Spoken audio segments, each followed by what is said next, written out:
8 दिसंबर 2024 को बशर अल असद सीरिया छोड़कर रूस भाग गए थे और इसके तुरंत बाद एचटीएस ने दमिश्क पर कब्जा कर लिया था।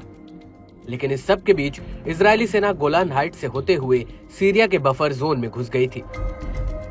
वही बफर जोन जहां पर संयुक्त राष्ट्र की सेना तैनात थी। लेकिन आईडीएफ बफर जोन तक नहीं रुकी, बल्कि वो धीरे धीरे अल कंतारा तक पहुंच गई। कई मीडिया रिपोर्ट्स में ये तक कहा गया कि आईडीएफ के टैंकों को दमिश्क से महज 25 किलोमीटर की दूरी पर देखा गया है।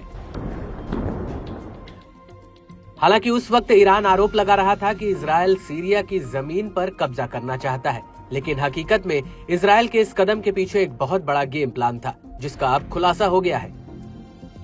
दरअसल Israeli news agency times of Israel का कहना है कि इजरायली सरकार और सुरक्षा अधिकारी गुप्त तरीके से एक अंतर्राष्ट्रीय सम्मेलन आयोजित करने की योजना बना रहे हैं, जिसमें सीरिया को टुकड़ों यानी प्रांतों में विभाजित करने का प्रस्ताव रखा जाएगा।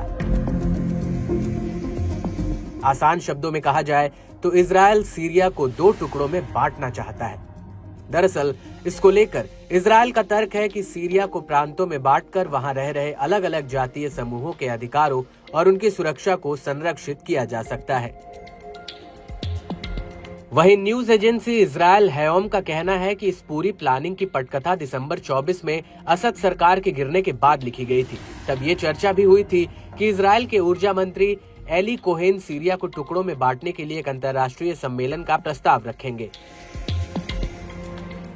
हालांकि इस पर हालिया एक्शन प्लान क्या होगा, इसको लेकर रक्षा मंत्री इजरायल काट्स की अध्यक्षता में एक कैबिनेट मीटिंग हुई है। ये मीटिंग पीएम नेतन्याहू की अगुवाई में होने वाली एक बड़ी बैठक से पहले की गई है।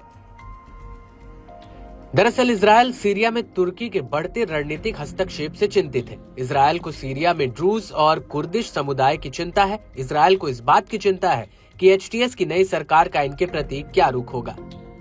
हालांकि इस इंटरनेशनल समिट का असली टारगेट इजरायल को पूर्वी विद्रोही गुटों से निपटने के लिए काबिल बनाना है, जो अब सीरिया की सत्ता पर काबिज हो चुके हैं। इसके अलावा इजरायल को डर है कि सीरिया की नई सरकार यानी एचटीएस लंबे समय से इजरायल और सीरिया के बीच चले आ रहे समझौते का पालन नहीं करेगी। वहीं इजरायल हायूम का कहना है कि बड़ा डर यह है कि इजरायल से जुड़ा ये विचार सीरिया में जरूरी नहीं है कि मान लिया जाएगा और इसी वजह से सीरिया को प्रांत में बांटने की चर्चा सीक्रेट रखा गया है। इस सब के बीच आपको ये भी बता दें कि न्यूज एजेंसी अल मयादीन का कहना है कि इजरायल ने सीरिया की 600 स्क्वायर किलोमीटर जमीन पर कब्जा रखा है।